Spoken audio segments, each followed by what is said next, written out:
All right, I'd like to do the reading from the Golden Present and welcome you all with this. And I will start off just to say it's,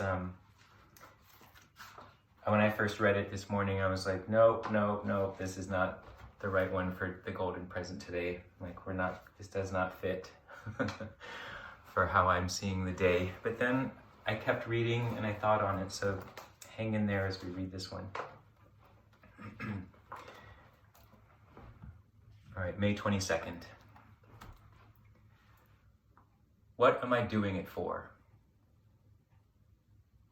Just be happy, have fun, enjoy life, and don't get caught. When I say don't get caught, I'm not talking about someone else catching you. I'm talking about your own mind. Choose the kind of fun that won't bind you. If a certain kind of fun will bring you unhappiness later on, then it's not fun at all. Our goal is unending joy. Sometimes people think that to be a spiritual seeker or a good religious person means being always very serious. They think that such a person can't have fun, can't laugh. That is no kind of life. Life means being always joyful, always happy, jubilant. Every minute should be a celebration. Every minute should be a festivity. That is possible only if you keep your mind in good shape and don't allow it to get caught into mischief. Be conscious of all your actions. Before you do anything, question yourself. What am I doing it for? To be happy, to have fun? Okay, well, will it be fun always, or will it only be fun for a little while and then start creating problems? Will anyone be hurt by it? How long can I be happy? Will there be an end? What is the price I have to pay?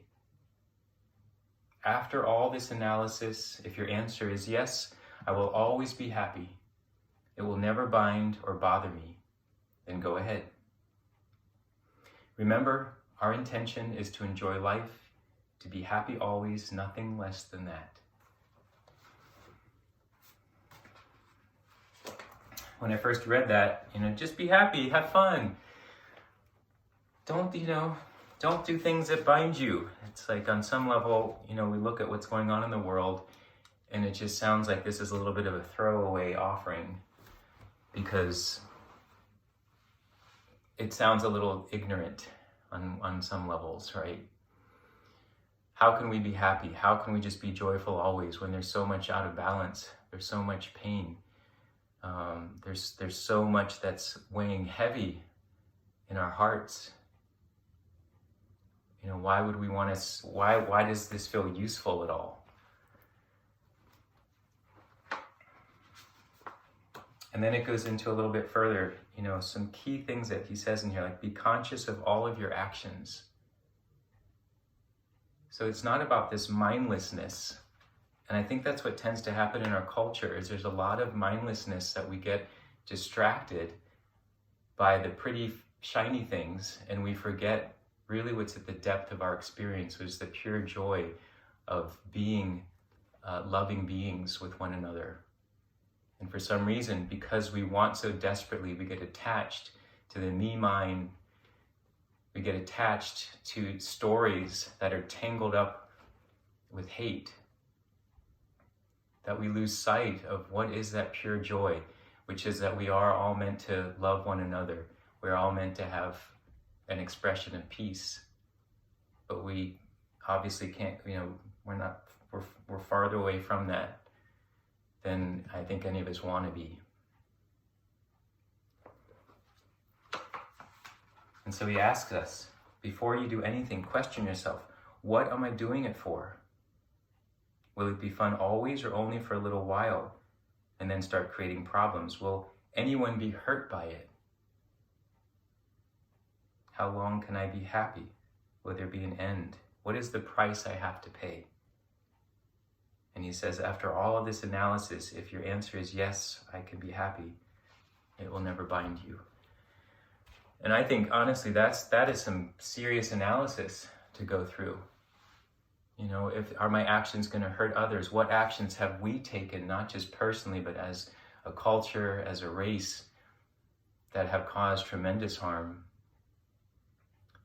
And so can we start to look at that? And certainly we're not going to be able to go back in history and unwind and undo some of the behaviors that have happened, but what are we doing now? And how can we try to help create that world that we want to see more of? I think about us all coming together on this, Zoom class.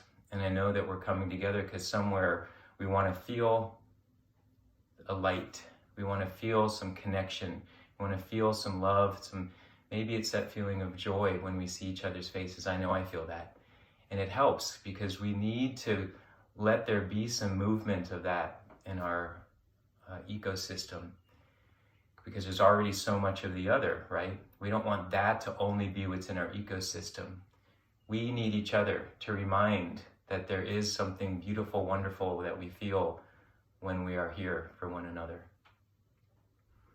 And is it possible that can expand, and that feeling can expand, and that can purify our everyday actions? I know it does mine. It's part of why I'm so invested in this whole practice, is because it helps me continually think about what are my choices that I'm making every day.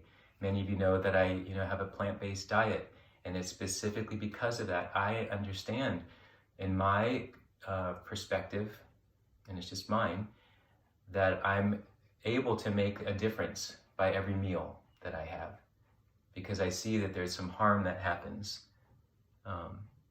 And I think, most of us at this point are somewhat aware of that, at least. And that there's a way I can make a conscious effort. And then it's not just that thing, the food that I'm thinking about. I'm like, well, if I think about that in that area, I'm going to think about that in others. And I want that to develop my character. It's not just over here that I do this, but it's going to help me think about it because it's starting to build into my day. It's why there's reasons that we go and practice on a daily basis, or why in some cultures they pray 5 times a day. It's to be able to tap into and create, connect the dots a little more consciously. All right, so I'd like this to be one of the dots that we connect in our day. And so I'm grateful that you are here, that we're connecting with one another. All right, let your eyes close if they haven't already, and feel yourself sitting up nice and tall. Bring with you whatever you have, whatever you're feeling, whatever's moving through the mind space, the hurt, the joy, the heaviness, the lightness. Let ourselves be a channel for all that is, but to know that we can also purify and raise the vibration.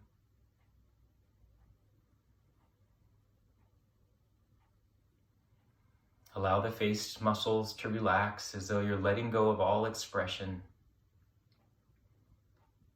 Feeling yourself come to this neutral place, this golden present.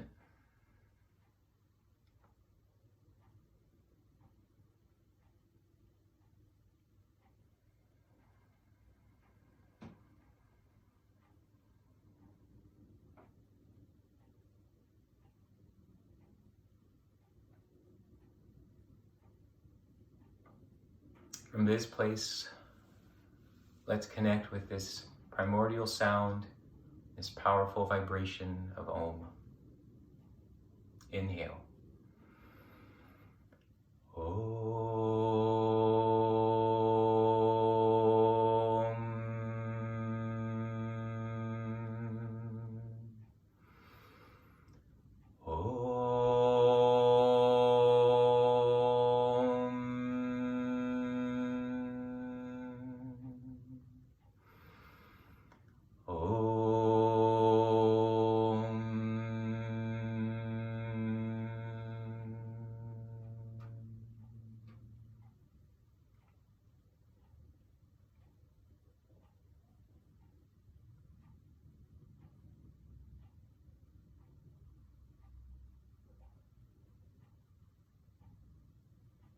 Let's chant the Hari Om responsively.